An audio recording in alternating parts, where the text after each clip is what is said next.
Right, so if you're anything like me at the moment, you're probably running out of flour, and I haven't been able to get through anymore. So apologies for last week's video, which was pastry. This week is all about you cooking a meal, and I thought we would start thinking about holidays. Yay! Many of us will have had our holidays cancelled. For example, we were thinking of Spain.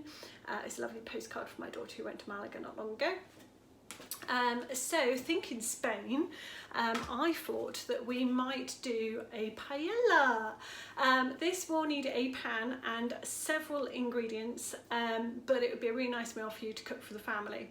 I'm going to post you a recipe, however you'll need to double the ingredients if it's for a full family.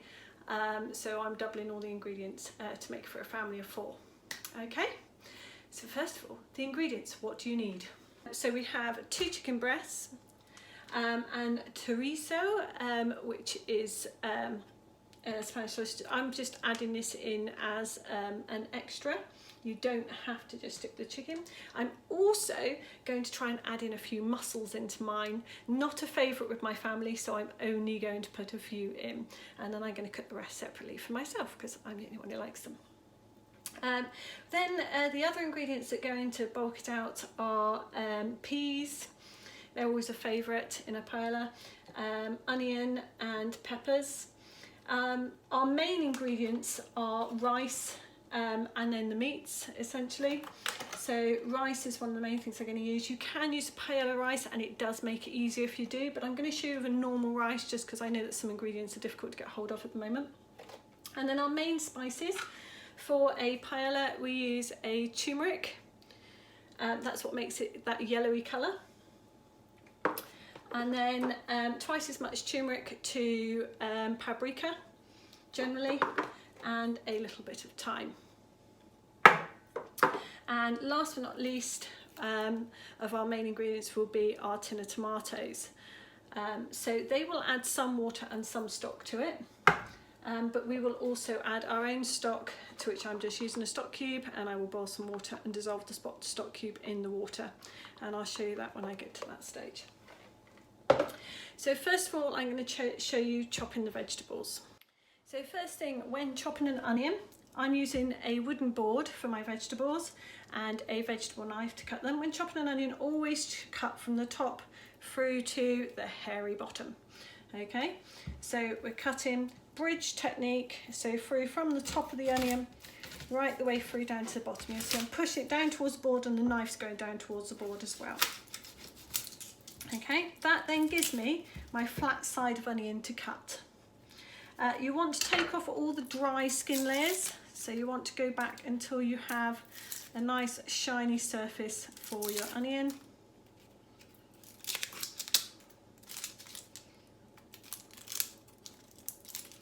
Okay, so we've got a nice shiny side of our onion to work on. We're then going to cut the head off. So this one, the sort of pointy end, we're going to cut that off first. And this is one of the tricks to stop you from crying. Keep the hairy bum on, okay? And you're going to cut from that end. So you're going to put your knife in just before that end so you don't actually cut it off. And I just bring the knife over, almost like a lever. So stick the knife in at that end and just lever the knife over.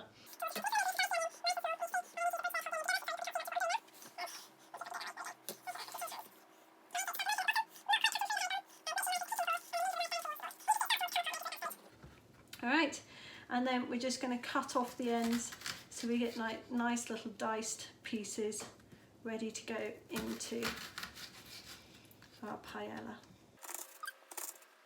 Now I am going to use a whole onion for this one, so I will end up doing the other side. I'm not going to make you watch me cut all of these up. One of the things I find for the last bit is if you just bring it up tall and then you can cut around those bits. I'm actually trying to do this right-handed. Those of you that know me, I am left-handed. This is why this looks so bad. But it's just so you can see what I'm doing. I'm just going to try. The smaller the bits of onion are, the better they are. If you consider the smallness of the rice, you want small bits to go with the rice. Okay, so I'm going to place that bit of onion there and I'll finish that off in a second.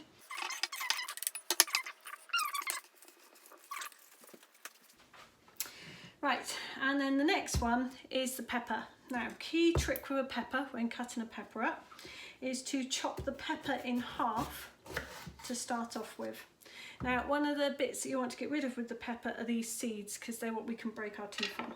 So we're just gonna dig our hand inside, and the best thing to do is if you dig your hand inside and literally grab that whole section and just pull it out, you'll then keep as many of the seeds together as possible, and hopefully won't have any left over on the inside of your pepper. There you go. That's the last couple gone there. You'll notice I leave a lot of my waste off of the board. That's purposeful, it's so it doesn't get mixed up in what I'm then going to scrape into my bowl. Next, cut through the skin first, because the skin is the toughest part. Cut it into strips. And again, we're wanting to dice this, so we're slicing it first of all into strips. Pull those strips together. Hopefully you can see this nice and clearly. And then just dice them down into nice little cubes.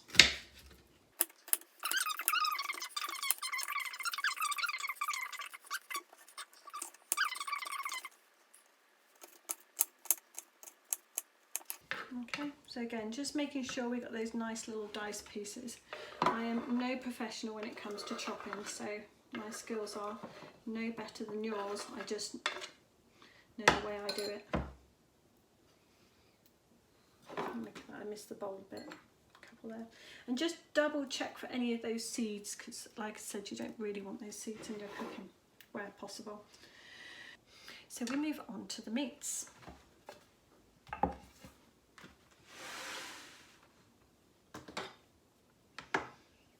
I have a separate bowl to put my meat into. I'm just going to wash my hands in between those two. Right, so my chicken, 2 chicken breasts. These are quite large chicken breasts. Pretty sure the recipe says 200 grams. So this is a good 400 grams of chicken here. With the chicken, you'll have these sort of bits, these fatty bits on them. If you're anything like my family, they like me to get rid of those bits, so I will cut those off. But essentially, both good chicken breasts again. I have quite a large cleaver to work with to cut my meat up, which makes life a little bit easier. But otherwise, a serrated knife like we use at school can be slightly better because it grips onto the meat slightly better to cut it. Right, so this bit here that I'm going to get rid of, just going to get rid of that first. Just get rid of those bits out of the way. So again, I use a plastic board for chopping meat because I can pop that in the dishwasher and it gets a really good clean. So again, we want small pieces, big enough to be picked up on a fork, bite size essentially is what we're aiming for. So imagine what you might be able to eat as a mouthful.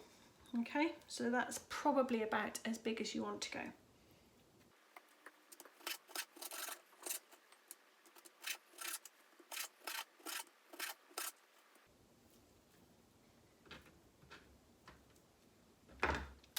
Right, now that's my chicken all cooked and done. Again, I need to wash my hands in between these two. Now, the chorizo is a cooked meat, so I don't want to mix that with the raw meat. So I'm actually going to use a different board as well, rather than washing this one in between, and wash my hands. As I said, for me, a serrated knife for this one, particularly with chorizo, it's quite tough. So I use a serrated knife to cut through this one. I'm not going to use all the chorizo, I'm literally going to use about half of this.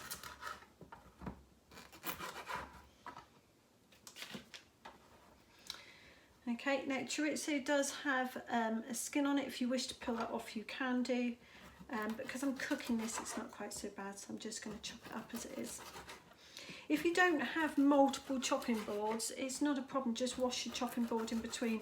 This is a cooked meat, as long as you wash off the chopping board with some hot water, it will be fine in between.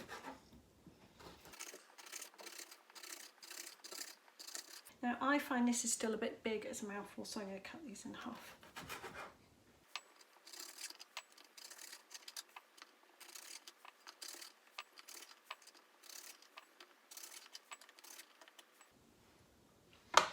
Okay, so that's all my ingredients now ready to cook with.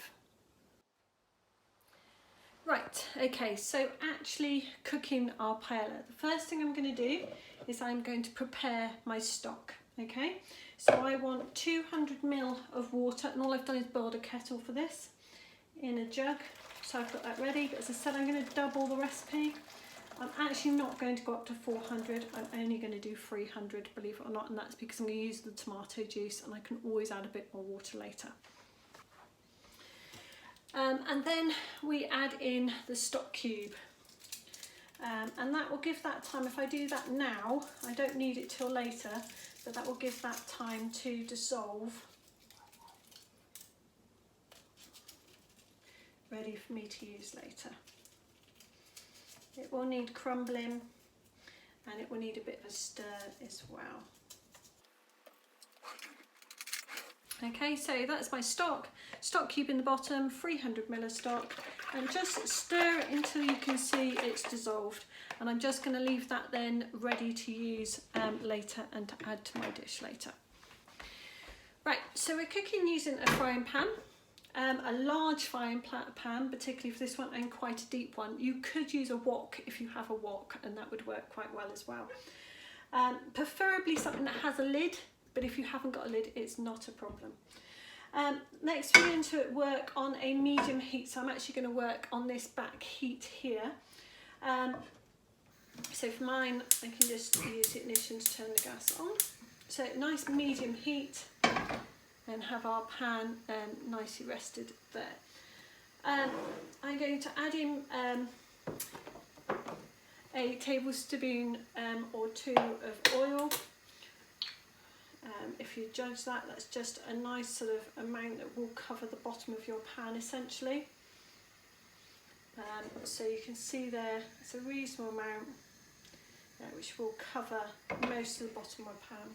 You will gain some oil and fat from actually cooking your meat as well, which we need all that oil and fat to coat our rice, so our rice doesn't stick to the pan.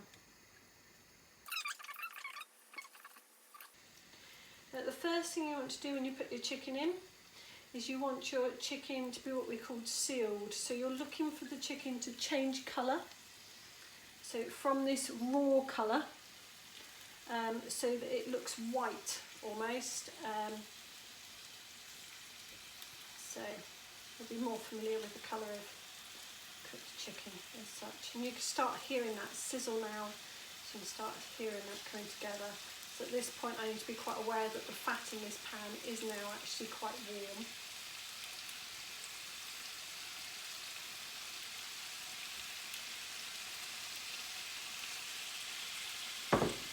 Okay, if you're using a non-stick pan, you need to make sure you're using wooden spatulas so you don't scratch the bottom of the pan. Okay, to move that meat around.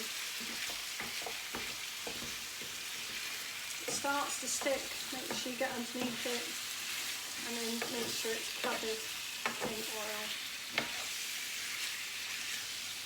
Now we're cooking this meat until it is all sealed, so those white areas are covering our chicken.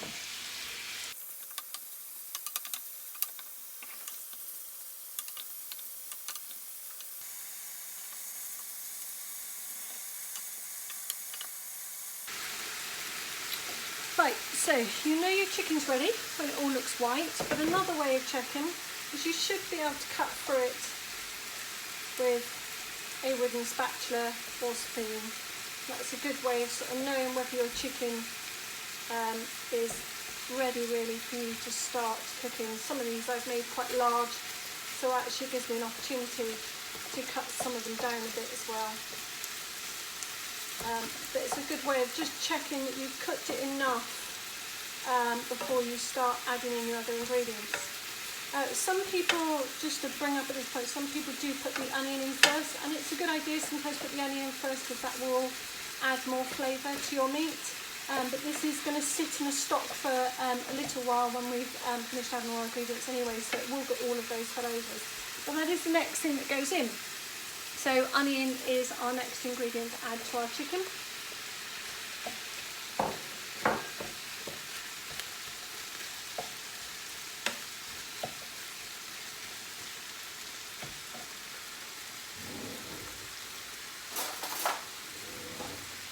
This is also where we want to start adding some of our spices.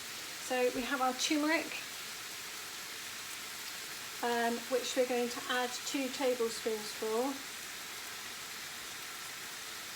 You can see there's no real accurate way of doing this, but almost there. And 2. I don't actually feel like I filled a teaspoon then. There we go. 3. I love the colour the turmeric gives. So I said 1 teaspoon of paprika. That gives it a lovely smoky flavour. And a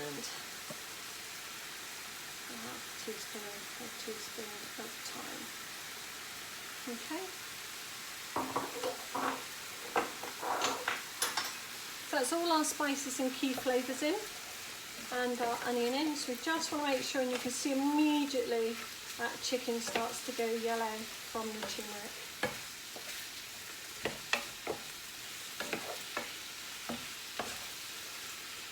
You can immediately start seeing those colours coming through, and you'll start to smell it now as well. You really start to get a smell of how it's coming through.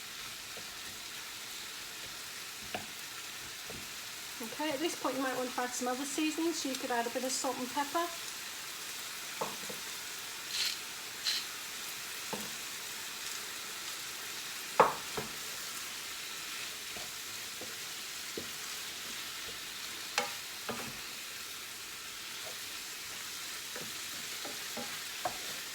Right, now what I'm looking for now is that the onion is starting to go a little bit see-through.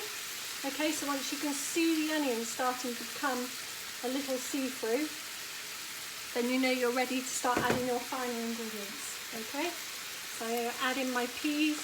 These are frozen peas, straight from frozen, that's fine. A red pepper.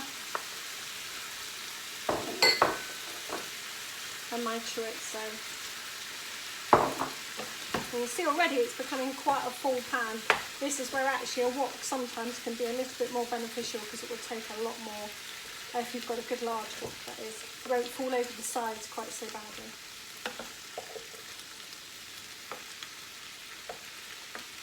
Right, so all I've done is mix those in. They've been in there for about a minute. I think it says about 2 minutes on the recipe, so that's fine. And then I'm going to add in my rice. I've already cheated really, I've already sort of weighed these out as portions per person, so that works out quite nicely. Now the key thing with paella is before you add the stock and everything, you want to make sure your rice is covered with oil, okay? That will make sure that it doesn't stick to the pan while you leave it soaking in the stock. Okay, so try and make sure you really stir that rice in and get it covered. And you probably will, like me, find you lose some bits over the edge. Just doing it lightly and gently, make sure you put it all over. There's oil on all of those vegetables, all of that chicken, which will help to coat that rice.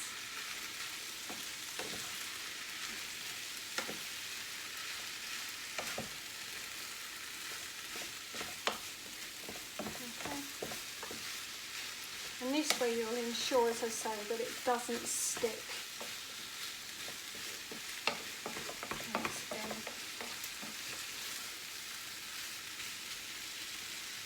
Okay, so my tin of tomatoes is going in as a whole tin of tomatoes.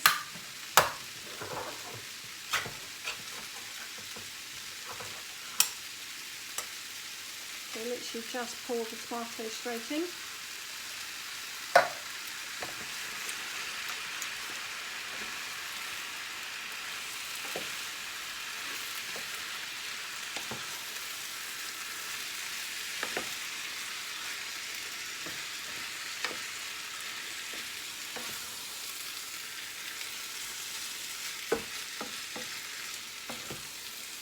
You see, it's all about just trying to make sure things get mixed together so you get all the flavours all together in one dish. And finally, I'm going to add in my stock. Okay, so just make sure that the stock is fully dissolved and add that all the way around. I might actually now regret and want some more, but you can see. So that stock should cover, and what will happen is as the rice starts to soak it up, like rice normally does when you boil rice, that will start to puff out and fill the pan.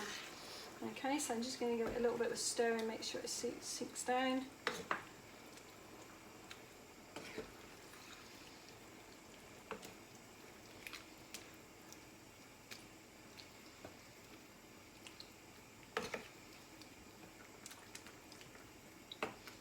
Okay, now you notice I still haven't added the mussels. There's something you can add right at the end. If you have absolutely fresh mussels, you would probably add them in now so they have time to cook. But I'm just going to add them in just as the last bit once the rice starts to go. So you can see I've got these very light bubbles coming up. Okay, so I want to turn this down so this is simmering and that those bubbles are at a steady pace and very gentle right the way through it. Okay. And then to keep the moisture in, I'm going to add my pan lid, and that will stop that water from all cooking off, and you can see all those vapours around it. That needs about 10 to 15 minutes.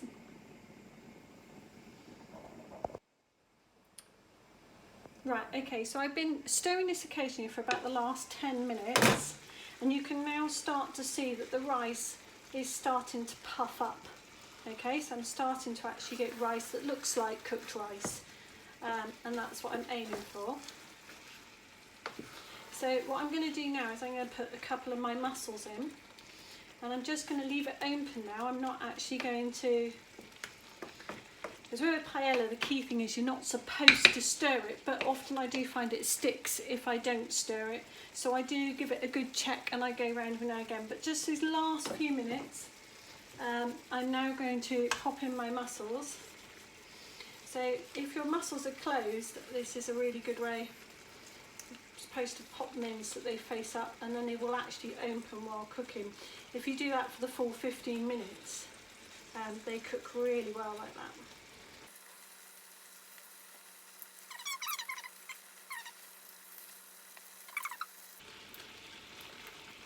Starts to look a bit more like a paella now, a bit more Spanish.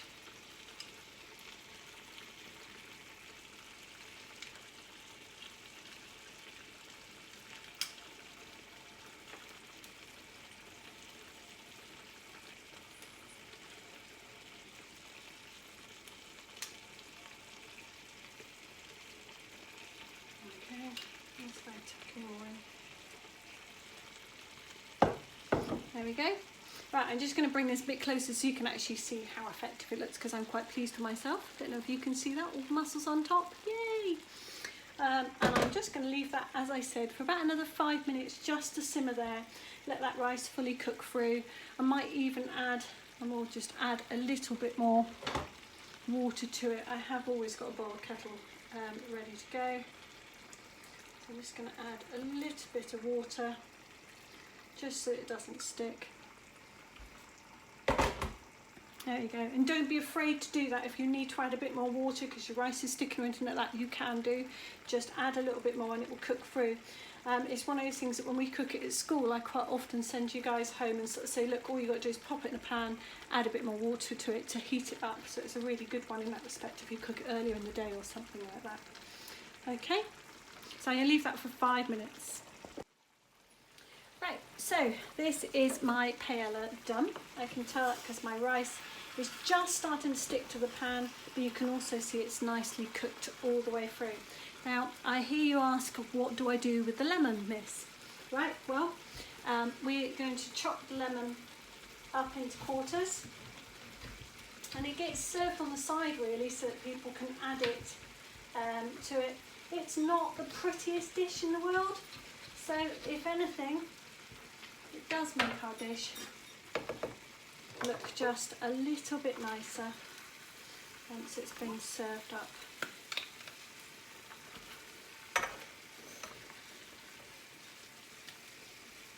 Let's get another mussel on the top there.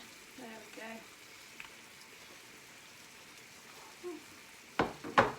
we can add a little bit of green to offer a little bit more colour, and a wedge of lemon. And there is our Spanish paella. Enjoy, guys, and think of Spain.